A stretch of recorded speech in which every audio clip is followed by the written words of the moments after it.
April 1945, the Third Reich was dying, in the chaos of Germany's final collapse. Thousands of women wearing auxiliary uniforms found themselves trapped between advancing enemy armies. Among them were three young women whose lives were about to change in ways they could never imagine. Was 22 years old, she came from Hamburg, a city that had been turned into rubble by Allied bombing raids. For 2 years she had worked as a signals auxiliary, operating radio equipment and passing messages between military units.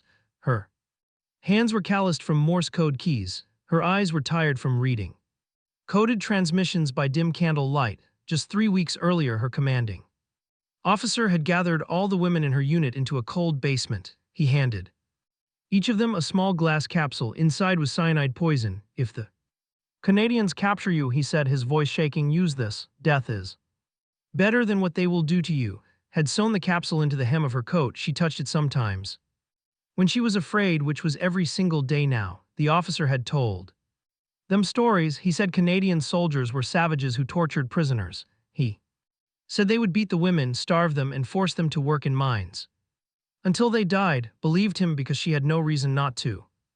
Everything she had ever been taught said the enemy was cruel and barbaric. Was 35 years old, older than most of the other women. She had been a nurse for 8 years before the war. She came from Munich and had kind eyes that had seen too much suffering. In the final months of the war, she had treated wounded soldiers who came back from the front lines. Some of them whispered terrible things. When they thought she wasn't listening, they talked about what happened in the East. They talked about orders they had followed, but they also talked about Allied soldiers. They said the Americans and British showed no mercy. One soldier told her he had seen Canadian troops execute prisoners, didn't know what to believe anymore, but she knew she was afraid. When she heard Allied forces getting close to her position, she felt her stomach twist with fear. She had packed a small bag with bandages and medicine, things she thought she might need to treat herself if she was hurt. She never imagined she might need them for something else entirely. Was only 19 years old. She was the youngest of the three. She had grown up on a farm in East Prussia, far to the east, where the Soviet armies were advancing like a terrible flood. Her family had sent her west to work as a clerk in a military office, hoping she would be safer there. She had never wanted to be part of the war. She just wanted to go home to her village to help her mother in the kitchen and feed the chickens like she used to. But home didn't exist anymore. The Soviets had taken East Prussia and had heard the stories about what happened to German women when the Red Army arrived. She and thousands of others had fled westward, choosing to surrender to British or Americans instead. They called it choosing the lesser evil. Had sewn her few valuable things into her coat lining, a silver ring from her grandmother, a small photograph of her parents, 20 Reich marks that were probably worthless now. She was certain the enemy soldiers would strip everything from her, maybe beat her for hiding things. That's what she had been told would happen. On April 28, 1945, all three women stood together near the city of Bremen. Their hands were raised above their heads. British and Canadian soldiers moved through their position, calling out in English and broken German for everyone to surrender. Counted 127 women from their unit who gave up.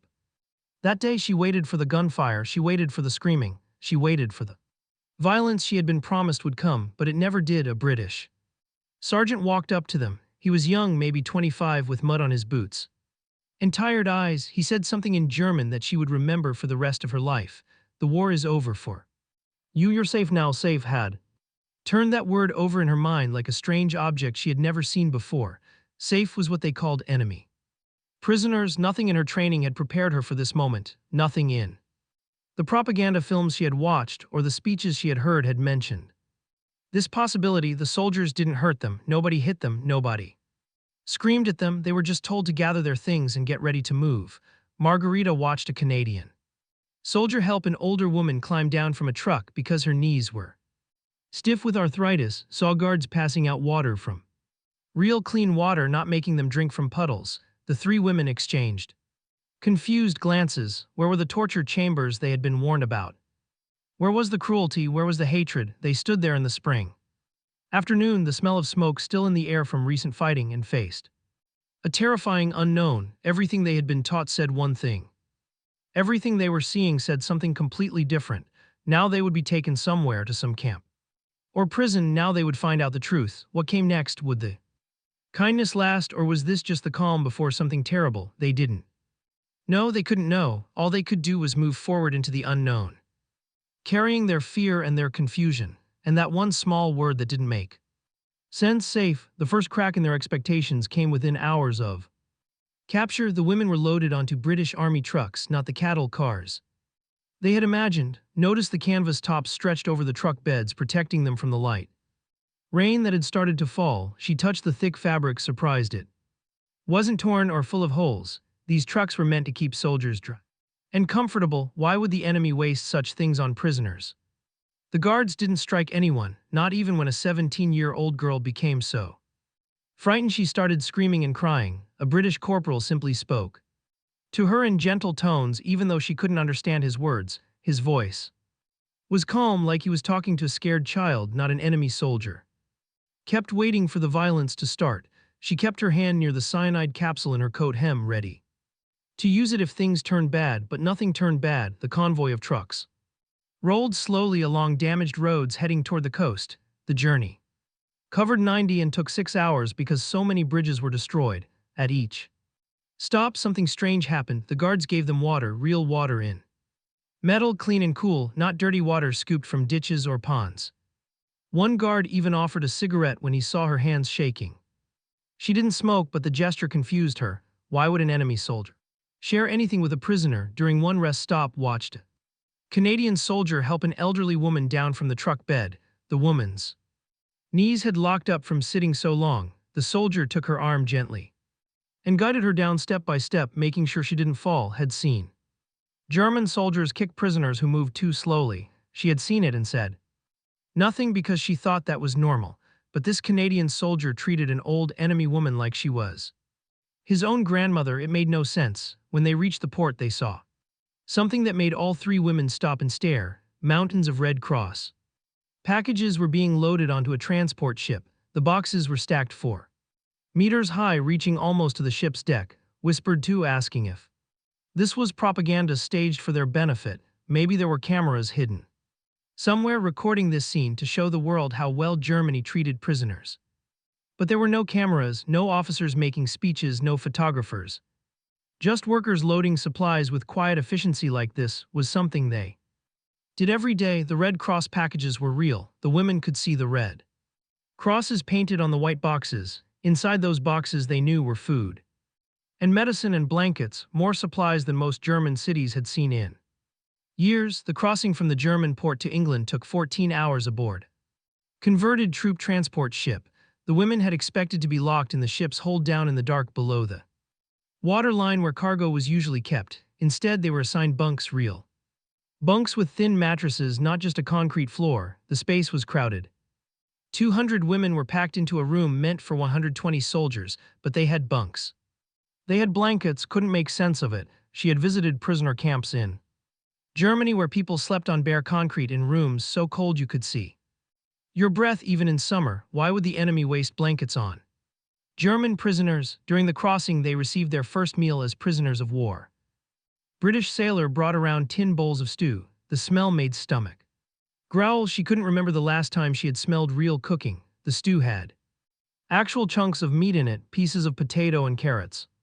The bread wasn't mixed with sawdust to make it stretch further. It was real bread, dark and dense. They also received hot tea with the meal. Several women refused to eat. They thought the food must be poisoned. Why else would the enemy feed them so well? Watch the British sailors eat from the same pots, the same stew. If it was poisoned, the sailors would die. 2. She forced herself to take a bite. The stew was bland and had too much salt, but it was real food. She counted 7 pieces of potato in her bowl and 3 chunks of what tasted like mutton. This was more than many German soldiers had eaten in the final months of the war. She wrote in the small diary she had managed to hide in her coat lining. They feed their prisoners better than we fed our own soldiers at the end. I don't understand. From England, they traveled north by train to Liverpool, then crossed the Atlantic Ocean on another ship. Ocean crossing took 7 days. During those 7 days, more impossible things happened. The women received meals at regular times 3 times each day. They were allowed on deck to get fresh air in small groups with guards watching, but still allowed. Nobody beat them, nobody starved them. Nobody did any of the things they had been promised would happen. One guard, a French-Canadian corporal, named Gong, even tried to teach them English phrases. "You'll need it in Canada," he said with a smile. His teeth were straight and white. He wristwatch that actually worked. His boots were new, not held together with wire and string like German boots at the end. He looked healthy and completely unconcerned, like guarding enemy prisoners was just an ordinary job. These small observations piled up like stones. Each one added weight to a growing sense that something was terribly wrong with everything they had been taught. If Germany was superior, if the Allies were suffering and desperate, then why did the guards look so healthy? Why did they have new equipment? Why weren't they angry and cruel? The older women in the group kept saying, "Wait until we reach the camps. That's when the real treatment begins." This is just for show, but the disbelief was already growing deep. Inside was starting to wonder, what if everything had been a lie? May 17, 1945, the train pulled into a small town called in Ontario, Canada. The women had traveled 6,000 from the ruins of Germany. Now they pressed their faces against the train windows and saw something that seemed impossible. The buildings were intact, every single one. The streets were clean and swept. People walked on the sidewalks carrying shopping bags. Children played in yards laughing and running. Not one bombed out building, not one pile of rubble, not one burned skeleton of what used to be someone's home. Insisted it had to be fake. They prepared this route to trick us, she said. They want us to think Canada is doing well, but as trucks carried them 15 further to the prisoner camp, the illusion would have required impossible effort. Every farmhouse they passed stood complete with fresh paint. Every barn had a roof and walls. Cows and horses grazed in green pastures that stretched as far as they could see. Stared out the back of the truck, feeling something crack inside her chest. The propaganda had told them Canada was suffering from the war. They said Canadians were starving and desperate, barely surviving, but these farms looked like pictures from before the war, from the good times nobody in Germany could remember anymore. Camp 20 sat in a forest area with lakes and trees. The camp held about 600 German prisoners total, with men and women kept in separate sections. The women's area could hold 200 prisoners. When the truck stopped and the women climbed out, they saw their first shock. The barracks were made of wood, yes, but the wood was solid and weatherproof. The buildings had real windows with glass in them, not just holes covered with boards or paper. Each building had a stove inside for heating when the weather turned cold. The buildings were designed to hold 40 women each. Inside were beds, not the 4 high bunks stacked like shelves that they expected. These were 2-level bunks with actual mattresses. The mattresses were thin and filled with straw and cotton, but they were real mattresses, not boards or piles of wood shavings. Walked to the latrine building, almost afraid to look inside. She pushed open the door. Running water. There were sinks with taps that you could turn and clean water came out. In Germany, by the end of the war, her unit had shared one water pump for 400 people. Lines to get water took hours. Sometimes the pump broke and they had no water at all for days. But here in a prisoner camp, there were taps inside a building. Turned one of the taps and watched the water flow. She put her hand under it. The water was cold and clear. She started to cry and didn't know why.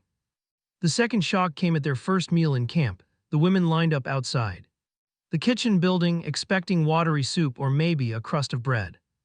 The kitchen workers filled their plates with boiled potatoes, a large pile on each plate. They added canned meat, the kind that came in tins from America. They gave each woman 500 g of bread.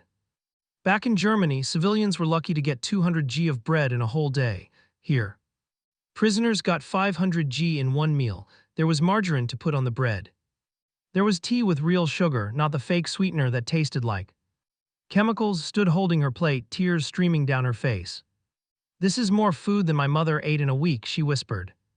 She thought about her mother back in Germany, probably starving, probably eating grass soup and potato peels, and here was a prisoner of the enemy holding more food than her mother had seen in months. Several women couldn't eat. The shock was too much for their minds to handle. They had prepared themselves for torture and starvation and death. Instead, they were being fed better than they had eaten in 2 years. One older woman from Dresden named Fraud Dresser said it was a trick. "They're making us fat before they work us to death," she said, insisted. "This is how they fool us." But even as she said it, her voice sounded less certain than before. The third shock came the next morning during an orientation meeting. a Canadian officer stood before them. Woman wearing a major's uniform, her name was Major Wilson. In Germany, women were not allowed to be officers in the military. Women could not give orders to men, but here stood this Canadian woman, and the male guards clearly listened to her and respected her authority, a German Canadian. Sergeant translated her words into German so everyone could understand. Major Wilson explained the camp rules. Work would be voluntary, not forced. If they chose to work, they would be paid 20 cents per day in camp credits they could use to buy small things. They would receive medical care from the camp doctor if they got sick or hurt. They would be allowed to write letters home. Though the letters would be read by censors first, they could take educational classes if they wanted to learn. There would be no forced labor in dangerous conditions. The Geneva Convention would protect them, even though Germany had broken those same rules when it held prisoners. You are prisoners, not slaves, Major Wilson said firmly. You will be treated as such. Noticed everything about Major Wilson. She wore a wedding ring. Her shoes were polished and in good condition. She stood straight and spoke with confidence. In Germany, this would have been impossible. A woman could not command. A woman could not wear an officer's uniform. A woman's place was to support men, not lead them. Yet here stood Major Wilson, and nobody thought it was strange. That first night, lying on a real mattress under a wool blanket, pulled out her diary. By the light coming through the window from the camp's electric lights, she wrote words that scared her. Everything we were told was a lie. The question is, what else was a lie? She lay awake for hours, staring at the wooden ceiling, feeling her whole understanding of the world beginning to crumble like a building with a broken foundation. The rhythm of daily life at Camp 20 brought new discoveries that piled up like water drops that would eventually break through a dam. In late May of 1945, the camp commander announced that prisoners could volunteer for work assignments. Nobody would be forced to work, but those who chose to could earn a small amount of money. 3 types of jobs were offered. 62 women volunteered. Help with camp maintenance, cooking meals and washing laundry and cleaning buildings. 89 women volunteered for agricultural work on local farms. 34 women volunteered for light factory work at a garment company nearby. Rest of the women stayed in camp, taking classes or simply resting and trying to recover from everything they had been through. Chose to work on a farm. She was assigned to a family named who owned land 8 kilometers from the camp. Every morning at 7:00, a truck collected 12 women and drove them to the farm. Every evening at 5:00, the truck brought them back. On her 3rd day of work, something happened that would never forget. Mrs., a woman in her 50s with weathered hands and kind eyes, invited all the workers to come eat lunch at the farmhouse table. The German women froze in confusion and fear, eating with the enemy at their family table inside their home. Mrs. had already set places for everyone with real plates, metal forks, and cloth napkins. She served roasted chicken with crispy skin, green beans fresh from her garden, mashed potatoes with real butter melted on top, and cold fresh milk in glasses. For dessert, she brought out apple pie still warm from the oven. Stared at the food, unable to move. Mrs. sat down with them and spoke in broken German, using her hands to help explain what she couldn't say in words. My son is in Europe with the Canadian Army, she said slowly. I pray someone shows him kindness, so I show you kindness. Felt tears running down her face as she ate. That night she wrote letter to her sister in Hamburg, though she knew it might take many months to arrive. They treat us like humans, she wrote, not subhumans, not enemies, just humans who happen to be on the wrong side. I don't understand this kind of thinking. Where is their hate? Discoveries came through machines and technology. She had volunteered to work in the camp laundry facility. The first time she saw an electric washing machine, she stood perfectly still for 5 minutes just staring at it. The machine was white and metal with buttons and dials. You put dirty clothes inside, added soap, pressed a button, and the machine did all the work. In Hamburg, and her mother had washed all their clothes by hand in a metal tub, scrubbing until their fingers were red. Even officers' wives did laundry by hand because there wasn't enough electricity to run machines, and machines like this didn't exist anyway. But here in a prisoner camp, they had electric washing machines to clean prisoner uniforms and bedding. The camp also had electric lights in every barracks, not just in the offices where important people worked. There was a medical clinic with an X-ray machine that could see inside your body to find broken bones. There was a recreation room with a radio that played music, carefully watched by guards but still there for prisoners to use. There was even a library with 247 books, most of them in German. Someone had collected German language books for the prisoners to read, stories and history books, and even technical manuals about machines and building things. Asked one of the guards, a German-Canadian sergeant, named why they had a library. For prisoners, he explained, we believe in making you better, not just punishing you. When minds have nothing to do, they cause trouble. When minds can learn and grow, they can help rebuild. Had never heard anything like this before. Annaliese's biggest discovery came through the mail. In June, she received her first letter from home from her aunt, who lived in what was now the British occupation zone of Germany. The letter described a country destroyed. People were receiving only 900 calories of food per day, barely enough to stay alive. There was no fuel to heat homes. There was no glass to fix broken windows. Former Nazi officials were hanging themselves as Allied authorities investigated their crimes. Cities were fields of rubble with people living in basement and ruins. Compared what her aunt described to what she saw every Sunday when the prisoners were allowed supervised walks into the town.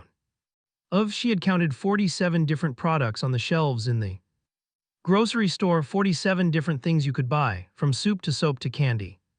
Children wore shoes without holes in them. The movie theater advertised new films every single week. The church had collection plates where Canadians gave money to help people in Europe, people across the ocean they had never met. Wrote in her diaries, the propaganda said Canada was suffering, that attacks had cut off all supplies, and Canadians begged for peace, but their children have chocolates, real chocolates, while German children are starving and eating anything they can find. Conversations between the prisoners revealed how their beliefs were breaking apart in different ways.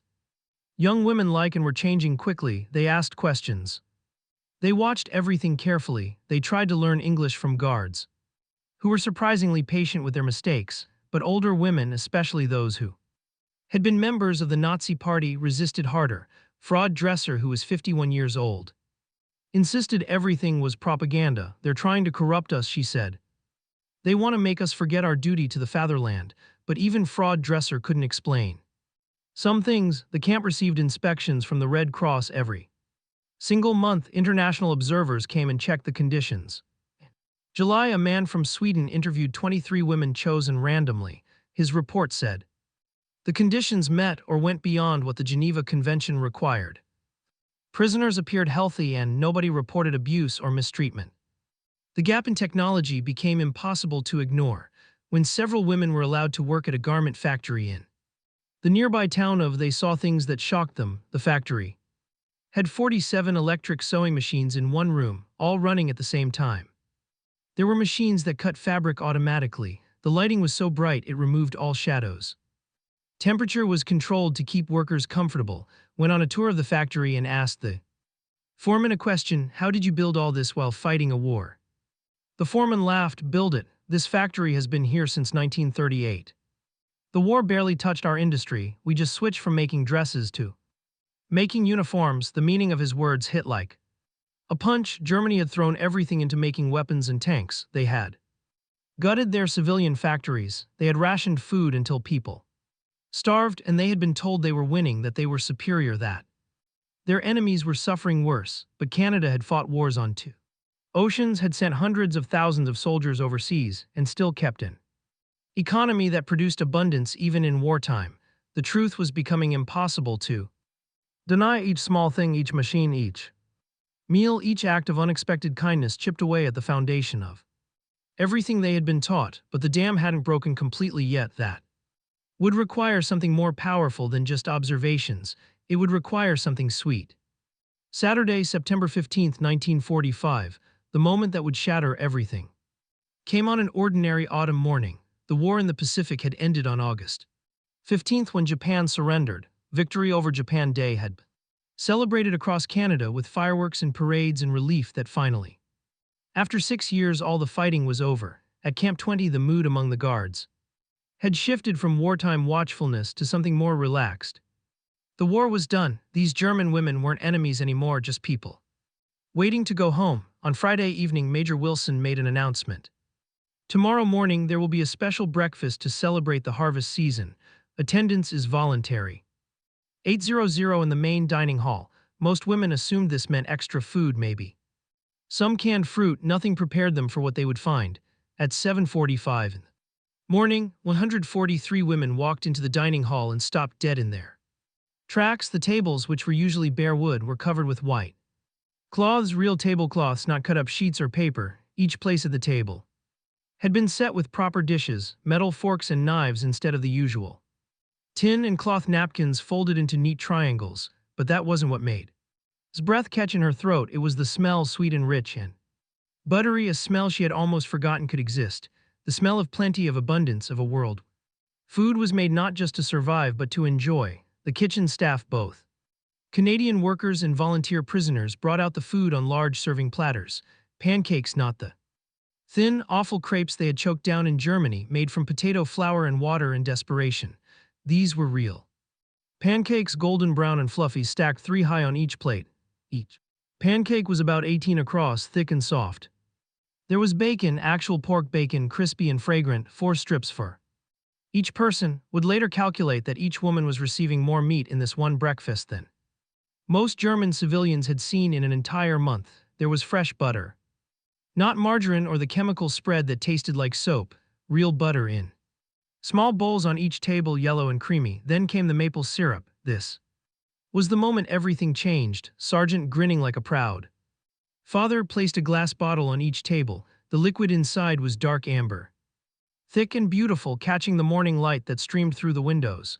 This, he announced in German, his voice warm and happy, is Canadian maple syrup from trees right here in this region. We tap the trees in spring and collect the sap, then boil it down.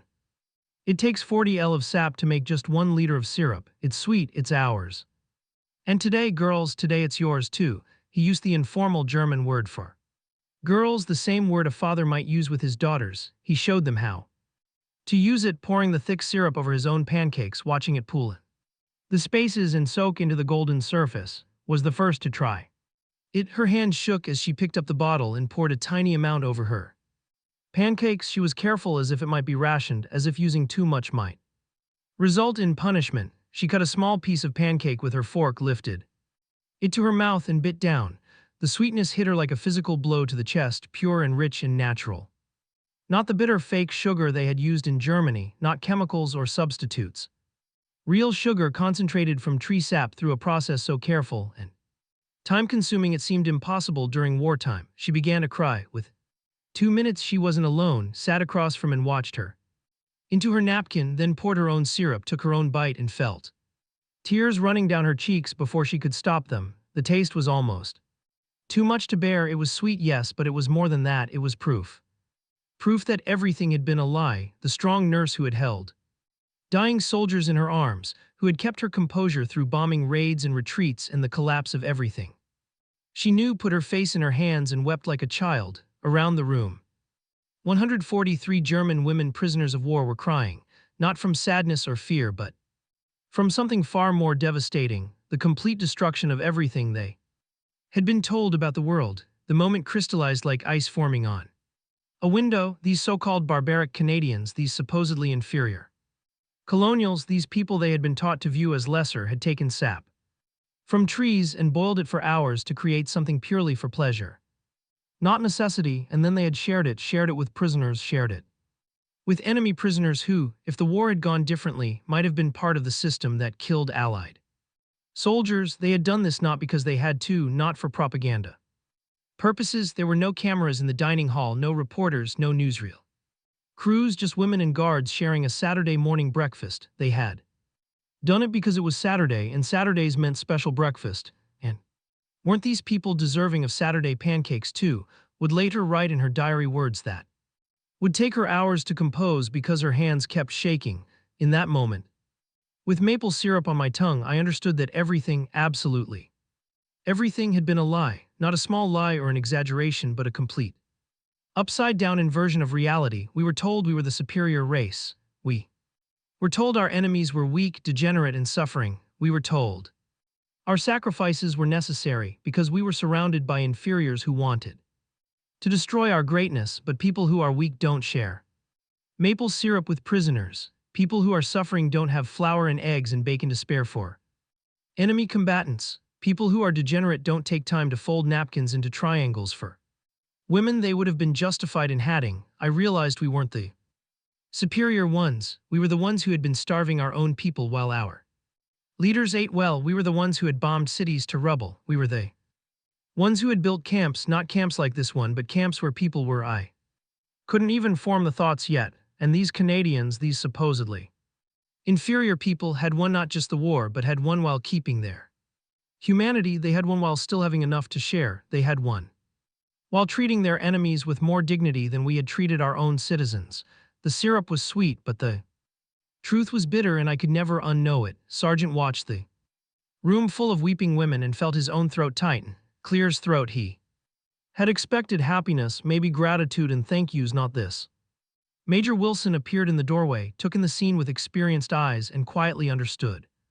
She had seen this before with other groups of prisoners, the moment when ideology cracked against the hard reality of ordinary human kindness. She let them cry because what else could they do? They were 6,000 from the homeland that had lied to them, eating pancakes in a country they had been taught to despise, cared for by people they had been told were their inferiors. The meal lasted 2 hours. Women ate slowly, carefully, as if the food might vanish if they rushed. Some took second helpings when offered, some couldn't finish their plates, too overwhelmed by emotion. When it ended, something fundamental had changed in that room. Fraud Dresser, the oldest resistor, the former party member, who had insisted everything was propaganda and tricks, approached Sergeant with red eyes. She whispered just one word in German. "Thank you," but in her voice was the sound of an entire worldview collapsing. Like a building whose supports had been cut away, the maple syrup breakfast became known among the women as the day in letters written afterward. Whispered conversations in the barracks, in memories that would last 70 years. It was the turning point, the moment of no return. You cannot eat maple syrup. Pancakes made by people you have been taught to hate and remain unchanged. The dam had broken. Everything that came after would be different. Hey, quick moment. When I started this channel, people told me nobody cares about Canadian war history anymore. I didn't believe that, and every time you subscribe, you prove them wrong. So if these stories mean something to you, join the fight. Subscribe to Canadians at War. Let's keep going. Thank you, I appreciate it a lot. Now back to the video. The weeks following the day revealed how differently women processed the collapse of their worldview. Some changed quickly, like ice melting in spring sun. Others resisted, like stones refusing to move in a river, and many remained trapped somewhere in between, torn between what they had believed and what they now knew to be true. Younger women like and transformed rapidly. By October of 1945, both were attending English classes 3 evenings per week. A local teacher named Mrs. Pierce volunteered her time to teach prisoners the language of their former enemies, threw herself into learning everything she had been. She read newspapers that were translated and discussed in class. She learned about the concentration camps, information that was being published in detail now that Allied forces had liberated and documented them. On October 23rd, she wrote in her diary with hands that shook so much her writing was barely readable. Today we read about Bergen, the photographs of bodies stacked like firewood, of survivors who looked like skeletons with skin. I wanted to say they were fake, that the Allies made them up, but there were too many photographs from too many sources, American, British, Soviet, and the German civilians who lived near the camps who claimed they didn't know. I understand them now. I didn't know either, or maybe I didn't want to know. Is there a difference? Annalisa wrote home to her aunt. Letter that would take months to cross the ocean and get through the damaged postal system. I need you to tell me the truth. Did you know, did father know when they took the family from our village in 1942? Where did they go? I need you to write back and tell me the truth, even if it destroys me. The response would arrive. 7 months later, we knew they were taken. We told ourselves it was resettlement to the east, but yes, child, somewhere in our hearts we knew it was worse, and we did nothing. Forgive us if you can. About 30 women, mostly older, refused to believe any of it. They were led by Frau Dresser, former school teacher named Frau. The British faked photographs. During the First War, Frau insisted during a heated argument in the barracks one November evening, the Americans are masters of propaganda. Why should we believe them now? But even among the resistors, cracks began to form like ice breaking under spring warmth. In December, the camp showed a documentary film from footage taken at the concentration camps. Attendance was voluntary. Film included testimony from German guards who had been captured, from survivors who could barely speak about what they had endured, from American and British soldiers who had liberated the camps and were still haunted by what they found. Fraud Dresser attended the showing. She walked out after 12 minutes, but saw her face as she left not anger but horror, the kind of horror that comes from recognizing something you had refused to see. 3 days later, Fraud Dresser stopped eating. The camp doctor, whose name was also and who was married to the farmer, diagnosed severe depression. She had lost 8 within 1 week. Major Wilson visited her in the medical ward, where she lay staring at the ceiling. I taught children to sing Nazi songs. Fraud Dresser whispered, her voice hollow and broken. I taught them to report their parents if they spoke against the. I taught them to hate Jewish children. What did I teach them? What kind of monster was I? Major Wilson sat down beside the bed and spoke quietly. You taught them what you believed was true at the time. You were wrong, but you believed it. Fraud Dresser turned her face away. But I should have questioned. I should have thought for myself. I should have. Major Wilson interrupted gently. Yes, you should have, but you didn't. Now you must decide. Will you spend the rest of your life in this bed punishing yourself, or will you stand up and be different from now on? Fraud Dresser began eating again 2 days later. She never joined the English classes, but she stopped resisting and arguing with those who did. About 60 women remained trapped in the middle, seeing the evidence but unable to fully accept what it meant. Represented this group. As a nurse, she had seen things during the war. Train loads of wounded soldiers coming back from the Eastern Front with frostbite and horror in their eyes. Soldiers who whispered when they thought she wasn't listening, about villages they had burned, about orders they had followed. That made them sick to remember. She had treated SS officers who drank too much and talked about special actions in Poland, using words that made her stomach turn. She had told herself it was just war. That war was ugly on both sides, that every army did terrible things. But now, reading detailed reports about the industrial scale of murder, about children being sent to gas chambers, she could no longer hide behind that excuse. She wrote to her sister in letters full of anguish and guilt. I keep thinking about the train that passed through Munich in 1943.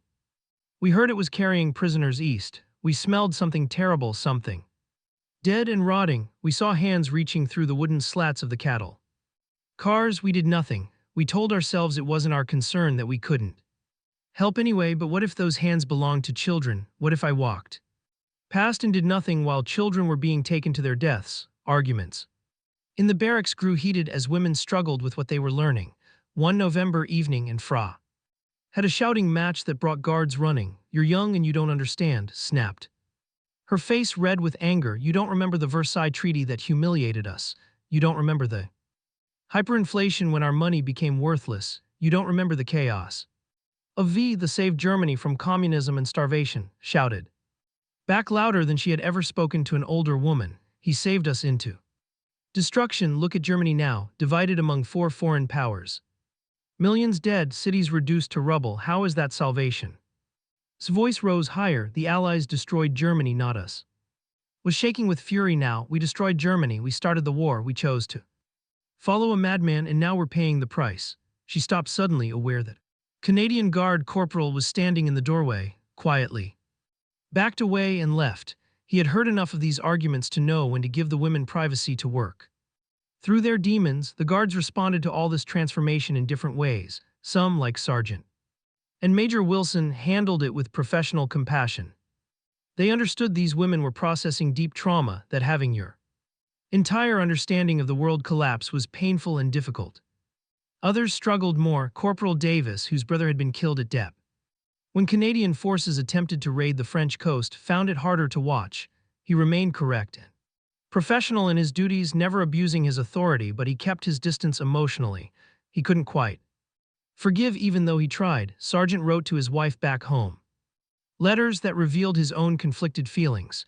They're like people waking from a nightmare only to discover the nightmare was real and they were part of it. Some days I pity them deeply, other days I remember what our boys found when they liberated those camps, and I think these women are getting off easy with pancakes and English lessons. But then I remember that's what separates us from them. We don't become monsters to fight monsters. We stay human even when it's hard. Women's letters home during this period showed their changing perspectives. Wrote in December, I've started Attending church services with some of the other women, not because I found God again. I don't know if I can believe in God after what we've learned our country did, but the minister reverend says we're all worthy of redemption if we choose to change. I need to believe that's true, otherwise. What was the point of surviving? Wrote in January of 1946. I told Mrs. about my village, about the Jewish family who lived 2 houses down from us. I told her how we did nothing when they were taken away. She didn't condemn me or call me evil. She just said, now you know the truth, and now you can choose to be different. It's strange to receive understanding and almost forgiveness from someone I was taught to hate, Margarita wrote in February. The other nurses and I have started teaching basic medical skills to some of the younger women. First aid, how to bandage wounds, how to recognize infections. It feels absurd, enemy prisoners teaching each other to save lives when we come from a country that turned death into an industry. But maybe that's exactly the point. Maybe we rebuild humanity one bandage, one lesson, one choice at time. Through teaching and living differently, these 3 women carried forward what they had learned in Camp 20. The transformation was happening. By spring of 1946, 109 of the 143 women who had wept at the maple syrup breakfast had enrolled in education programs. They were becoming something different than what they had been taught to be. Soon they would face the hardest test, going home. May 8, 1946. Exactly 1 year after Victory in Europe Day, Major Wilson called an assembly of all prisoners at Camp 20. The repatriation process will begin in June. Announced to the gathered women, you will be returning to Germany in stages. Processed through the British occupation zone. Prepare your personal effects. Reaction was complicated and confusing. These women had spent months, some a year, waiting desperately to go home. Now that home was finally coming, many felt terrified instead of joyful. Wrote in her diary that night, I should be happy I'm going home, but I'm scared. What am I returning to, and who am I now? News from Germany had painted a dark picture of what awaited them. Letters that arrived in early 1946 described a nation destroyed beyond recognition. Annalisa's aunt wrote about food rations of only 800 calories per day, barely enough to stay alive. Sister described their neighborhood in Munich, where 78 of 120 buildings had been destroyed by bombs. We live in the basement of what used to be the apartment building. Her sister wrote, 7 families share this one basement. We have no heat, no glass for the windows, only boards nailed across the holes. Had received no letters at all from Hamburg. She had learned that her city was 60% destroyed, and her last known address was in the most heavily bombed district. She didn't know if her parents had survived or if she was returning to find graves instead of family. The women who had transformed most completely faced an additional crisis. What would they say when they got home? In April, a heated discussion broke out in barracks late at night. Frau, still resistant, but less certain than before, warned them, if you tell people how well we were treated here, they'll think you're a traitor to Germany. The Soviets are interrogating returned prisoners. Anyone who speaks well of the Western Allies is suspected of collaboration with the enemy, countered with passion in her voice. But if we don't tell the truth, how do things ever change? How does Germany become different if we come home and lie about what we learned? Margarita, now 37 years old, spoke with the weight of experience. We tell the truth to those who will listen, to our families, to our children. If we have them someday, we plant seeds of truth quietly.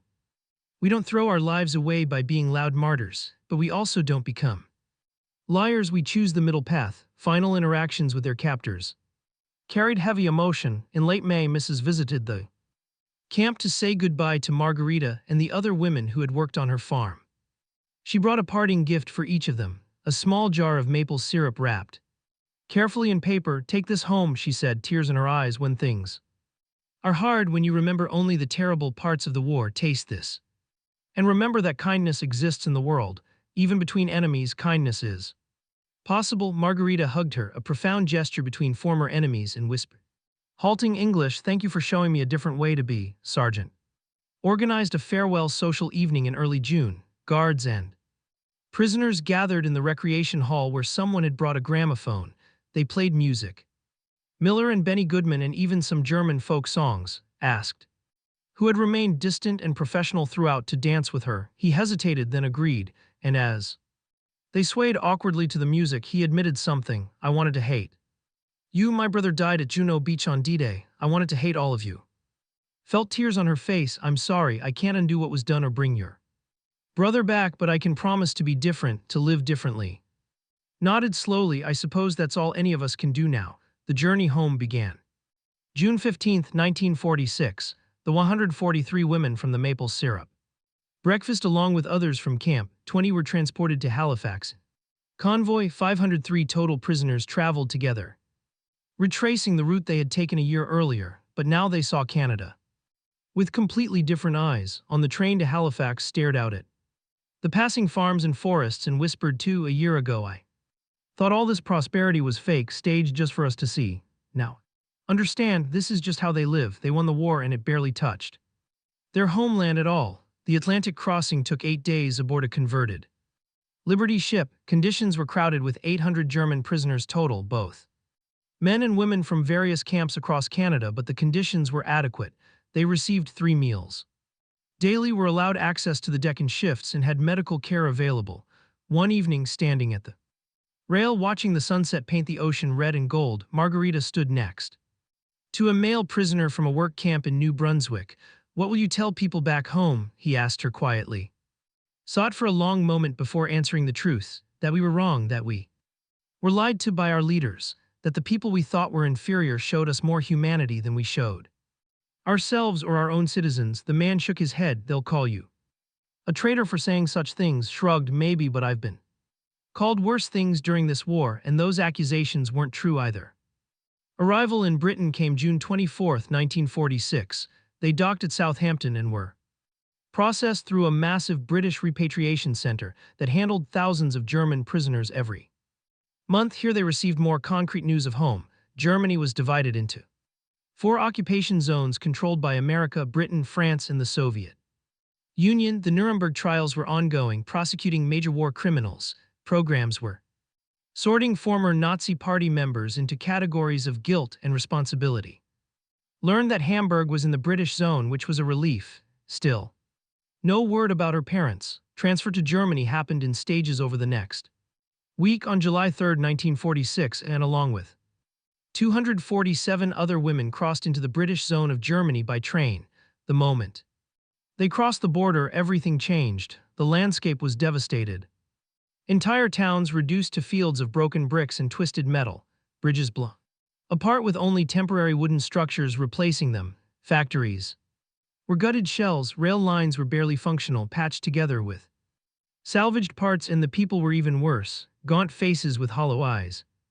Children with swollen bellies from malnutrition, women wearing coats despite the summer heat because clothing was so scarce there was nothing else to wear, men missing limbs still wearing old uniforms with the insignia torn off because they had no other clothes. Began to cry, not from joy at being home, but from horror at what home had become. Oh God, she whispered, staring out the train window at the devastation rolling past. What did we do to ourselves? What did we allow to be done? The contrast was impossible to ignore and impossible to escape. They had left Canada, where children ate chocolate, where farms overflowed with abundance, where even a prisoner camp had electric washing machines and enough food to share. They returned to Germany, where the average civilian received 1,200 calories per day, still below body needs to maintain weight and health, where cities were fields of rubble, where the master race ideology had delivered nothing but complete destruction. Processing at the repatriation center took 3 days of interviews and paperwork. British officers asked about their wartime activities, their party membership, if any, their skills and education. This determined whether they would face further investigation or could be released immediately to return to their families. All 3 women and were cleared as low risk. They had been auxiliaries, not combatants. There was no evidence of war crimes or significant party involvement. On July 6, 1946, they were released and given papers allowing them to travel. The moment of separation came at the train station in Hanover. Was heading south to Munich in the American zone, was going to her aunt's village in Lower Saxony, was traveling north to Hamburg or to whatever remained of it. They had become close during their captivity, sisters bonded by shared transformation. Now they faced the unknown separately, each carrying a small suitcase with their few possessions, a jar of maple syrup wrapped carefully in sweaters, letters from Canadian guards and farmers, Wishing them well, photographs taken at the camp and the enormous weight of what they now knew about themselves and their country, they embraced at the platform, crying and promising to write, to stay in touch, to remember. Then the trains pulled away in different directions, carrying them toward futures they couldn't yet imagine. Returned to came on July 8, 1946. The city was unrecognizable from the place she had left 3 years earlier. Her old neighborhood called had been 95% destroyed in the 1943 firebombing raids. The apartment building where she had grown up, where she had learned to ride a bicycle and had her first kiss, was simply gone, just rubble and broken bricks and twisted metal where 5 floors of families used to live. She found her parents living in a refugee shelter. Former school gymnasium now housing 200 displaced families. Each family had a small corner sectioned off with hanging sheets for privacy. Her mother didn't recognize her at first, had left home at age 20, weighing 52, thin from rationing. She returned at 23, weighing 59, healthy and strong despite being a prisoner for over a year. Her mother weighed only 43 now, her clothes hanging loose on a frame that looked like it might break. The reunion was full of tears, both joy and devastation mixed together. Her father had survived but looked 15 years older than his actual age. Both parents had survived on British occupation rations and whatever they could find or trade on the black market. That first night, sleeping on a thin mattress on the concrete floor of the gymnasium with 200 other people around them, unwrapped the jar of maple syrup she had carried 6,000. Her mother stared at it like it was treasure from another planet, which in a sense it was. Where did this come from? Her mother asked, unable to finish the question. From Canada, answered softly. From the enemy who fed us better than our own government fed us. She told them everything that night, speaking in whispers so others wouldn't hear and judge. She told them about the pancakes and the maple syrup breakfast, about Mrs. inviting prisoners to eat at her family table, about guards who treated them with dignity, about electric washing machines in a prison camp, while German cities had no electricity. Her father listened in heavy silence. Her mother wept quietly into her hands. Finally her father spoke, his voice rough and broken. We knew things were bad here, but they told us the enemy was suffering worse. They told us we were winning until the very end, until Russian tanks were in Berlin. We believed, because the alternative was admitting we had sacrificed everything. Lost everything for nothing, corrected him gently but firmly, not for nothing, father. We sacrificed everything for evil. We have to say the word evil's path took a different turn entirely. She returned to nursing in Munich's overwhelmed hospitals, where the wounded and sick far outnumbered the beds and medicine. In 1947, she encountered a Canadian military medical team providing assistance to German civilians as part of the reconstruction effort. One of the doctors was Captain James, the son of the very farmer who had employed during her prisoner days. The coincidence seemed impossible, like fate arranging a second chance. My mother wrote to me about you, he said when they met in the hospital corridor. She said you were one of the good ones who had been caught in a bad system and were trying to be better, worked alongside his medical team for 3 months, and when they prepared to return to Canada, Captain asked if she would write to him. Letters turned into something deeper. In 1951, immigrated to Canada on a spousal visa and married James in a ceremony attended by his parents. The same missus who had served her chicken and pie 5 years earlier went home to Germany as an enemy, wrote to after the wedding, and I returned to Canada as family. If that isn't proof that human beings can change and that forgiveness is possible, I don't know what is. Annalise's story proved harder and more complicated. She returned to find her village now in the Soviet occupation zone in the east. Her father had died during the war. Her aunt had barely survived and was living on the edge of starvation. In 1948, as Cold War tensions rose and the Berlin blockade began, made a dangerous choice. She fled west, illegally crossing the border between zones with only 15 of belongings, and her precious empty maple syrup jar kept as a reminder. I had learned what it meant to live under people who valued human dignity and freedom, she wrote in her diary. I couldn't unlearn that, and I couldn't live under another dictatorship, even a different kind.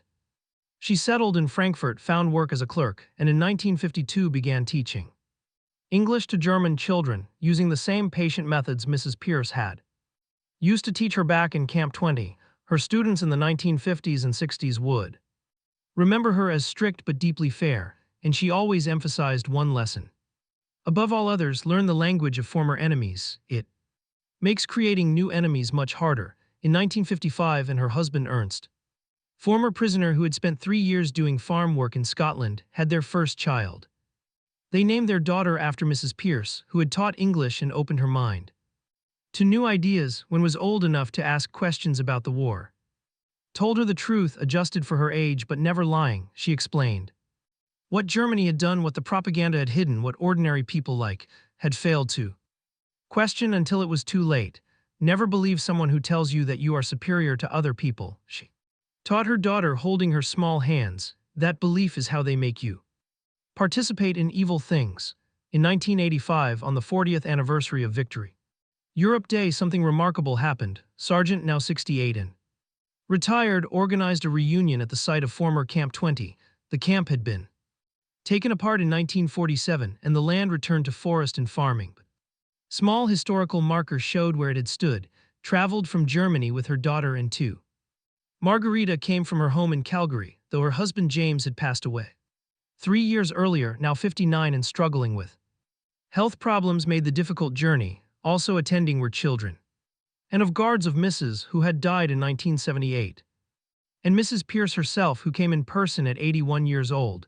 17 other former prisoners from Camp 20 attended as well. They gathered at the family farm, still operating and now run by stepson, and there they recreated the maple syrup breakfast, pancakes and bacon and butter and maple syrup purchased from a local producer who still tapped trees in the same forest where syrup had been made 40 years before. When the syrup was poured, several people wept, including some who had not been at the original breakfast, but knew the story by heart. Sergeant stood with difficulty, his arthritis making movement painful, and raised a glass. 40 years ago we ended terrible war. Today we celebrate what came after. We prove that enemies can become friends, that hatred has an expiration date, that the best revenge against evil is refusing to become evil yourself, added with a smile. And we prove that pancakes can change the world. Laughter mixed with tears around the tables. Lived until 2008, dying peacefully at age 83.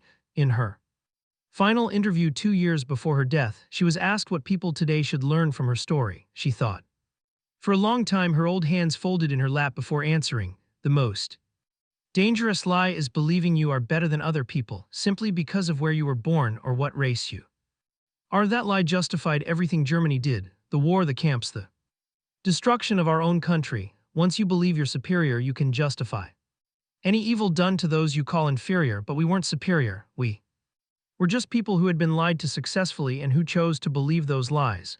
The Canadians could have treated us the way we treated others. They could have chosen revenge. Instead, they chose something much harder. They chose to remain human even when dealing with enemies. That taught me more than any book ever could. You want to know if a society is truly civilized? Don't look at how they treat their friends. Look at how they treat defeated enemies who would have destroyed them if given the chance. By that measure, we failed completely. They succeeded beautifully. I spent the rest of my life trying to be more like my enemies than like what my own people had been. That is what maple syrup tastes like to me, the sweet knowledge that you can choose to be better than you were taught to be. Every single day you can choose to be better. Today's granddaughter, 21 years old and also named in her honor, studies conflict resolution at the University of Toronto. She keeps a photograph on her desk showing her great grandmother at 22, standing with other prisoners at Camp 20, smiling genuinely at the camera. Next to it sits a small bottle of Canadian maple syrup that she